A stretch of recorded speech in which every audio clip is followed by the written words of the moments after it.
உலகம் முழுக்க பரவி வாழும் தமிழ் உறவுகளுக்கு அன்பு வணக்கம்.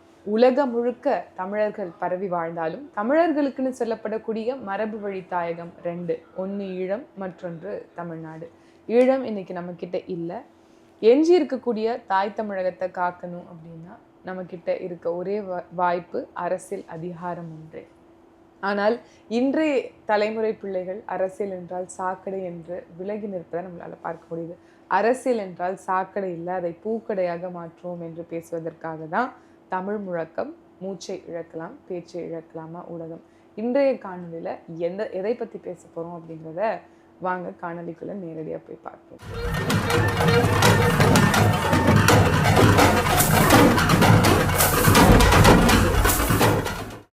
வணக்கம். வணக்கம் அக்கா, நலமா இருக்கீங்களா? நலமே. ஓகே, ரெண்டு முக்கியமான விஷயங்களை குறித்து இன்னைக்கு பேசணும் அப்படின்னு நினைக்கிறேன். ஒன்று இன்னைக்கு சுட சுட வந்திருக்க செய்தி, இனி தமிழில் மட்டுமே அரசாணை பிறப்பிக்கப்படும். அதில் என்னென்ன செய்தி பார்த்தீங்கன்னா, தமிழக அரசு சார்பில் வெளியிடப்படும் அரசாணைகள், சுற்றறிக்கைகள் தமிழில் மட்டுமே இருக்க வேண்டும். துறை தலைமை அலுவலகங்களில் இருந்து அரசு மற்றும் பிற அலுவலகங்களுக்கு அனுப்பப்படும் கருத்துரைகள் தமிழிலேயே இருக்க வேண்டும். பொதுமக்களிடம் இருந்து தமிழில் வரும் கடிதங்களுக்கு தமிழிலேயே பதிலளிக்க வேண்டும். அரசு பணியாளர்கள் அனைத்து பதிவுகளிலும் தமிழில் மட்டுமே கையொப்பமிட வேண்டும். இவ்வளோ நாளும் முதல்வர் ஸ்டாலின் அவர்கள் அப்போ ஓங்கோலுக்கு முதல்வராக இருந்தாரா? கரெக்ட். இல்லை தெலுங்கானா ஆந்திரா பக்கத்துக்கு போய் அங்கே முதல்வராக இருந்துட்டு நேற்று தான் இங்கே தமிழ்நாட்டுக்கு வந்திருக்காங்க. ஒவ்வொரு தமிழருக்கும் இப்படி தானே என்ன வரும். ரொம்ப ரொம்ப ரொம்ப ஃபேராக நம்ம கேட்கக்கூடியது, ரொம்ப நேராக அவர் கேட்கக்கூடியது. இது நாள் வரைக்கும் தமிழில் வர கடிதத்துக்கு கூட தமிழில் நீங்கள் பதிலளிக்கலையான்னு ஒரு நிலைமை நம்ம இருந்தது அப்படின்னா, நம்ம உண்மையாக தமிழ்நாட்டில் வாழ்கிறோமா இல்லை மைசூரில் இருக்கிறோமா இல்லை எங்கே இருக்கிறோன்னு எனக்கு ஒன்றும் புரியலையே. அவங்களுக்கு ஆள்றதுக்கு, பதவியில் உட்கார்றதுக்கு, அந்த பதவி சுகங்களை அனுபவிக்கிறதுக்கு, பினாமி சொத்துக்கள் சேர்க்கறதுக்கு தமிழ்நாடு வேணும். ஆனால் அந்த ரத்தம் எப்படி எந்த நினப்புலையே இருக்கோம்னா அந்த ஆந்திரா நினப்புலையே தான் இருக்கும். அப்போ தமிழை எப்படி மழுங்கடிக்கணுமோ அப்படி தான் மழுங்கடிச்சிட்டு இருந்தாங்க. இன்னைக்கு அதை தட்டி எழுப்பி விட்டது அண்ணன் சீமான் அவர்கள். அப்போ அவர் பார்க்குறாரு, தேர்தல் வர்றதுக்கு இன்னும் சொற்ப நாட்கள் தான் இருக்குது. இந்த இடத்துல இந்த பிட்டை தூக்கி போட்டால் தான் நாம் நாம் தமிழரை அடிக்க முடியும். அவங்க என்ன சொல்கிறது, நாங்கள் செஞ்சு காட்டுறோன்னு வீராப்பா வேணும்னு தேர்தலுக்காக செஞ்சால் அரசியல் அவியல் மட்டும் இல்லை, சாம்பார் எல்லாமே சேர்ந்து கலந்தடிச்சு செஞ்சிருக்கு. அப்போ இதுக்கு பேர் நம்ம திராவிடத்தனம்னு சொல்லலாமா? கருணாநிதித்தனம், ஸ்டாலின் தனம் இல்ல. திராவிடம் என்பதற்கு நம்ம கிட்ட ஒரு பொருள் இருக்கு. தமிழர் அல்லாதோர் தமிழர்களை ஆள்வதற்காக பயன்படுத்தக்கூடிய சொல் திராவிடம் அப்படின்னு சொல்றோம். அது இப்ப உண்மையாகல நம்மளுக்கு இப்ப ஒவ்வொரு நகர்வுகளும் புலப்படுது. இது நாள் வரைக்கும் தமிழ்ல வர கடிதத்து கூட நீ தமிழ்ல பதில் சொல்ல, தமிழ்ல கையொப்பம் இடல அப்படின்னா நீங்க என்ன தமிழ்நாட்டுல ஆண்டுகிட்டு இருக்கீங்க? என்ன? அதாவது இதெல்லாம் உங்களுக்கு ட்ரெய்லர் தான், இப்பெல்லாம் ஆரம்பம். இனிமே பாருங்களேன், என்ன அந்தர் பல்டே அடிப்பாங்க, ஆகாச பல்டே அடிப்பாங்க, புழுகுடி மூட்டைகளை எப்படி இறக்குவாங்கன்னு பாருங்கள். ஆனால் அதில் எல்லாம் நீங்கள் கரெக்டாக பார்த்தீங்கன்னா எதை காப்பி அடிச்சிருப்பாங்கன்னா, நாம் தமிழர் கட்சியோட வரைவுகளை காப்பி அடிச்சிருப்பாங்க. அண்ணன் சீமான் மேடையில் எதெல்லாம் முழங்கினாரோ அதெல்லாம் காப்பி அடித்து வச்சுருப்பாங்க. நீங்கள் அசந்து ஸ்பெஷல் ஐட்டம்லாம் இனிமேல் பின்னாடி வந்துக்கிட்டே இருக்குது பாருங்கள். அப்போது இதுலேருந்து நம்ம புரிந்து கொள்ள வேண்டியது ஒன்று தான். இவர்கள் தேர்தலுக்கு முன்பு ஒரு டிராமா, ஒரு நாடகத்தை அரங்கேற்றுவாங்க. தேர்தலுக்கு பிறகு ஒரு அரங்கேற்றத்தை பண்ணுவாங்க. ஏன் அப்படின்னா, தேர்தலில் இவங்களுக்கு ஆட்சி அதிகார பீடத்தை நம்ம மக்கள் கொடுத்தது எந்த ஆண்டு? 2021. இன்னைக்கு என்ன ஆண்டு? 2025. அடுத்த ஆண்டு என்ன? தேர்தல் வரப்போகுது. 4 ஆண்டுகள் நிறைவுற்றது. இதற்கு பிறகு நம்ம அமைதியா இருந்து பெஞ்ச் தேய்ச்சோம் அப்படின்னா மக்கள் அவ்வளவு முட்டாள் இல்ல. இப்பதான் நம்ம டிராமா போடுறதுக்கான சரியா, அதாவது வாரத்துல சனி ஞாயிறு மட்டும்தான் ஊருக்குள்ள வருவா. அந்த 2 நாளும் சின்ராச கையிலேயே பிடிக்க முடியாது. இப்ப தூம்னா சரியா இருக்கும்னு சொல்லுவாங்கல்ல, அது மாதிரி அந்த மாதிரி போல இருக்கு. காற்றுள்ள போதே தூற்றிக்கொள். ஆமா, அது எதுக்கு சொல்லுவாங்கன்னு தெரியாது. ஆனா நம்மளுக்கு இது அப்படிதான் சொல்லுது. அது இடியா போ சத்தம் வரும்ல, ஓகே, அந்த மாதிரி இவங்க கடைசி நேரத்துல ஒரு டிராமா பண்ணிட்டு இருக்காங்க. இது ஒண்ணு மட்டும் இல்ல, இப்ப 2 நாளைக்கு முன்னாடி இன்னொரு பெரிய கூத்து கூட பண்ணாங்க. என்ன அப்படின்னா, மாநில சுயாட்சிக்கான தீர்மானம் போட்டாங்க. அது சுய அறிவே இல்லாதவங்க போடுறாங்க. இல்ல, நம்ம என்ன சொல்றோம் அப்படின்னா, முன்பொரு காலத்துல அறிஞர் அண்ணா அவர்கள் பேசியிருக்கார் ஆரம்ப காலகட்டத்தில். அடைந்தால் திராவிட நாடு, இல்லையேல் சுடுகாடு அப்படின்னு சொன்னது போல இதையும் சொல்லியிருக்காங்க. என்ன அப்படின்னா, மத்தியில் கூட்டாட்சி, மாநிலத்தில் சுயாட்சி அப்படிங்கிற முழக்கத்தை முன்வைத்துதான் அவர்கள் தேர்தலை சந்திச்சிருக்கிறாங்க. ஆனால் இந்த முழக்கம் அவரோட முழக்கமான்னு கேட்டா இல்ல. நம்ம தனித்தமிழ்நாடு கோரிய பல முன்னோர்கள் இருக்கிறாங்க. ஐயா சி.பா. ஆதித்தனார் போன்ற, அதற்கு முன்பிலிருந்து ஐயா மாப்போசி போன்றவர்கள்லாம் இருந்திருக்காங்க. ஐயா மாப்போசி அவர்கள், சிலம்பு செல்வர் அவர்கள் தான் இந்த கூற்றை சொல்றாங்க. அவர் சுயநிர்ணய உரிமையோடு கொண்ட ஒரு தனித்தமிழ்நாடு அப்படின்னு சொல்றாரு. அதே மாதிரி இறையாண்மை கொண்ட ஒரு தனித்தமிழ்நாடு அப்படின்னு சொல்றாங்க. தன்னாட்சி அதிகாரமாவது முழுமையாக இருக்கணும் அப்படிங்கிறதுக்காண்டி குரல் கொடுத்தவர் தான் ஐயா மாப்போசி அவர்கள். அப்படி அந்த கோட்பாடுகளை அப்படியே உள்ளெடுத்துதான் அறிஞர் அண்ணா அவர்கள் இந்த முழக்கங்களை முன்வைத்து திராவிட முன்னேற்ற கழகத்தை வெற்றி பெற செய்வதற்கு ஒரு முக்கியமான வாய்ப்பா இருந்திருக்குன்னு பார்க்கலாம். அதை முன்வைத்து வந்த ஐயா அறிஞர் அண்ணா அவர்களுடைய ஆட்சி வகைராக்கள், அவங்க கீழே வரவங்க எத்தனை ஆண்டு காலம் இருக்கும்? குறைஞ்சது 50 ஆண்டு காலம், 51 ஆண்டு காலம் கட்சி தொடங்கி நிறைவுற்று அந்த காலகட்டத்தில் முதல்ல தோன்றிய பிராந்திய கட்சியாக இருக்கக்கூடிய திமுக இன்னைக்குதான் தீர்மானம் போடுறாங்க. எதுக்கு? மாநில தன்னாட்சிக்கான தீர்மானம். எல்லாம் வெற்று தீர்மானம் தானே. அதேதான். அதே மாதிரி இன்னொரு ஒரு முக்கியமான செய்தி என்ன அப்படின்னா, 1974 காலத்திலேயே ராஜமன்னார் அப்படிங்கிற ஒரு ஓய்வு பெற்ற நீதிபதியினுடைய தலைமையில சுய நிர்ணயம் கொண்ட மாநில சுயாட்சிக்கான குழுவை அமைக்கிறாங்க. அந்த குழு அமைக்கும் போது ஆய்வு பண்ணிருப்பாங்கல்ல, என்னென்ன கூறுகள்ல நம்ம நமக்கான உரிமையை கோரணும், எதுக்கான உரிமங்கள் எல்லாம் இந்த ஸ்டேட் லிஸ்ட்ல வரணும், கன்கரண்ட் லிஸ்ட் இல்லாம ஸ்டேட் லிஸ்ட்ல வரணும் அப்படிங்கறதெல்லாம் பட்டியலிட்டு இருப்பாங்கல்ல. அதுக்கு குழு போட்டு அதற்கு தீர்மானம் போட்டிருப்பாங்கல்ல. தீர்மானம் போட்டாங்களாங்கிறதே இன்னைக்கு கேள்வியா இருக்கு. தீர்மானத்தை பார்த்தாங்களாங்கிறதே பெரிய கேள்வி. 1974 போட்ட குழுக்கான தீர்வு எட்டப்படலை அப்படிங்கறதுதான் நம்ம படித்தது வரைக்கும் புரிந்து கொள்ளக்கூடிய செய்தியாக இருக்கு. அதற்கு பிறகு இன்னொரு மோசமான விஷயம் என்ன அப்படின்னா, இவங்க கூட்டணி வைத்துதான் இது நாள் வரைக்கும் அரசியல் ஆதாயம் பெற்றிருக்கிறாங்க. ஒண்ணு ஆட்சி கட்டில இங்க பிடிக்கிறதுக்கு மத்திய அரசோட கூட்டணி வச்சிருக்கிறாங்க, இல்ல அவர்களை எதிர்த்து நின்றுருக்காங்க. ஆனா மேக்சிமம் அதிகமா மத்திய அமைச்சரவையில அங்கம் பெற்ற ஒரு கட்சியாக திமுக இருக்கு. கிட்டத்தட்ட 14-18 ஆண்டு காலங்கள் திமுக மத்திய அமைச்சர் அவையில கூட்டணி ஆட்சி அமைத்து இருந்திருக்கிறாங்க. அப்ப கூட்டணி ஆட்சியில இருக்கும்போது மத்திய அமைச்சரவையில இடம் பெற்றிருந்தாங்க அப்படின்னா மாநில தன்னாட்சி அவர்களால பெற்றிருக்க முடியுமா, முடியாதா? முடிச்சிருக்கோம்.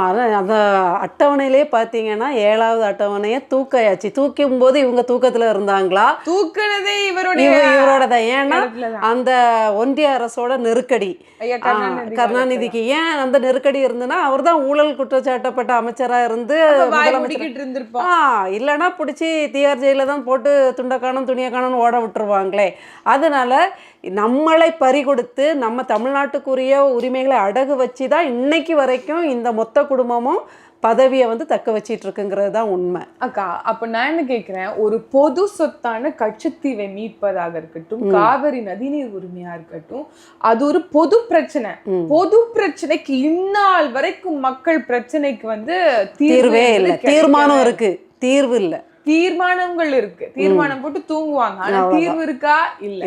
ஆனால் அவர்களுக்கு தேவை என்னும் போது ஒரு பொது சொத்தையே தங்களுக்கு சொந்தமான இடமாக மாற்ற முடியும்.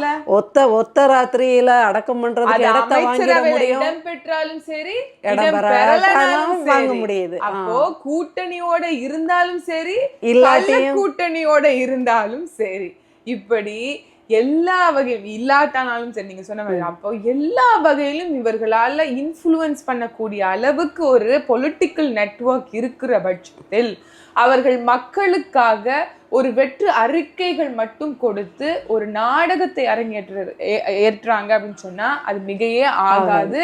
இன்னும் சொல்ல போனால் எவ்வளவு முட்டாளாக மக்களை இவங்க கன்சிடர் பண்றாங்கிறதுக்கு ஒரு மிகப்பெரிய சான்று 21ஆம் நூற்றாண்டில் திருப்பியும் தீர்மானம் போட்டு மக்களை ஏமாற்றுவது. இன்னைக்கு எவ்வளவு யங்ஸ்டர்ஸ் வந்துட்டாங்க, உலகமே அவங்களுடைய போன்ல இருக்கு. ஏதாவது நூல் வேணும் அப்படின்னா அவங்க போய் எங்கேயோ தேடி யாருக்கு பண்ணி ரிசர்ச் பண்ணி தேவையில்லை. போன்ல ஆயிரம் எவ்வளவோ விஷயங்கள் இருக்கு. இவங்களுடைய வரலாறெல்லாம் தட்டினா இன்னைக்கு கிராக்கே சொல்லுது.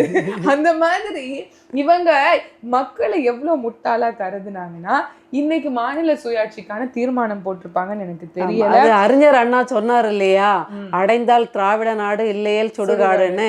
இவங்க அடைந்தால் திராவிட நாடு இல்லையேல் ஆக்குவோம் சுடுகாடுன்னு சுடுகாடு ஆக்கிட்டு இருக்காங்க. சுடுகாடுதான் இன்னைக்கு தமிழ்நாடு எங்க இருக்கு, சுடுகாடுதான். இன்னைக்கு தமிழ் இல்ல, தமிழர்கள் உரிமையோட சுதந்திரமாக வாழ முடியல, தமிழர்களுடைய உரிமை இல்ல, என்னத்தை சொல்றது. குறிப்பா 2004 இருந்து 2009 காலகட்டங்கள்ல இவர்கள் 5 ஆண்டு காலங்கள் மைனாரிட்டி காங்கிரஸோட கூட்டணியில தான் இருந்தாங்க. அப்போதும் இவர்களால இன்னும் சொல்ல போனா இன்னைக்கு நிதிஷ் நாயுடு டிபெண்டன்ட் அலையன்ஸ் இருக்குல்ல, என்டிஏ, அதே மாதிரியான நிலைமை தான் 2004-2009 காலகட்டத்துல காங்கிரஸ் ஏற்பட்டது. இன்னைக்கு நிதிஷ்குமாரும் சந்திரபாபு நாயுடு அவர்களும் என்ன சொல்றது பயன்படுத்திக்கிறாங்க. அவங்களுடைய ஆதரவுனோட தான் இன்னைக்கு பாஜக அரசு இயங்குது, நம்மளால மறுக்க முடியாது. எப்படி ஹேங்கா இருக்கு அப்படின்னு சொல்லி நம்மளுக்கு தெரியும்.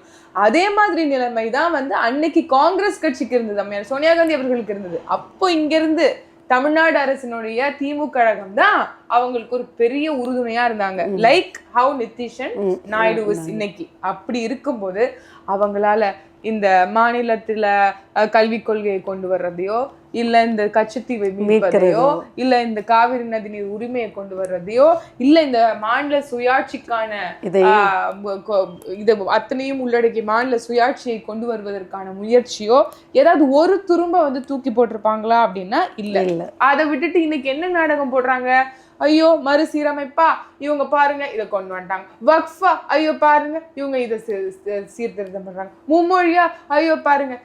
அக்கா, மும்மொழியில குறிப்பா ஹிந்தியை ஊக்குவிக்கக்கூடிய ஆர்டிகல் 351 அதை நகர்த்துறதுக்கு ஏதாவது முயற்சி பண்ணாங்களா? இல்ல. இப்படி எதுவும் ஒண்ணுமே பண்ணாம சரி இது எல்லாத்துக்கும் தான் ஒன்றிய அரசினுடைய ஒரு ஆதரவு வேணும், இல்ல அவங்களுடைய இன்ஃப்ளூயன்ஸ் வேணும், இல்ல அவங்களுடைய ஆர்டர்ஸ் வேணும் அப்படின்னு சொல்லி வச்சுக்கிட்டாலும் ஒரு பக்கம் மாநிலத்துக்குன்னு இருக்கக்கூடிய உரிமைகள் எதை இவங்க சரியா பயன்படுத்திட்டு இருக்காங்க?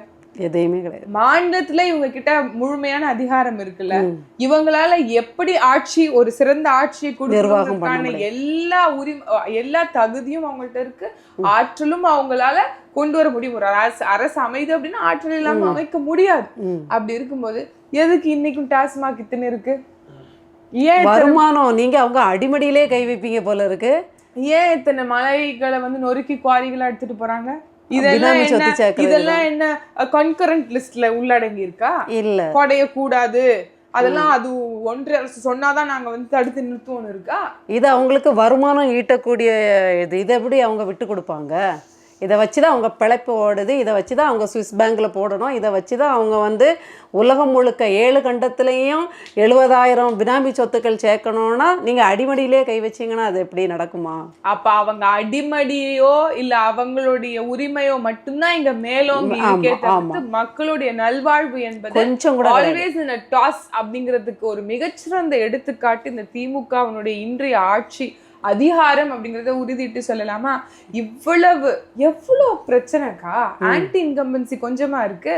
கேஸ் விலை குறையல, பால் விலை குறையல, மாதம் ஒரு முறை மின் கட்டணம் ஆக்கல, நீக்கல, எல்லாமே அந்த இடத்துல தொங்கிக்கிட்டு இருக்கு. ஆனா போதாத குறைக்கு சட்டம் ஒழுங்கு சிரிப்பா ரத்த கலரியில தமிழ்நாடு மிதக்குது.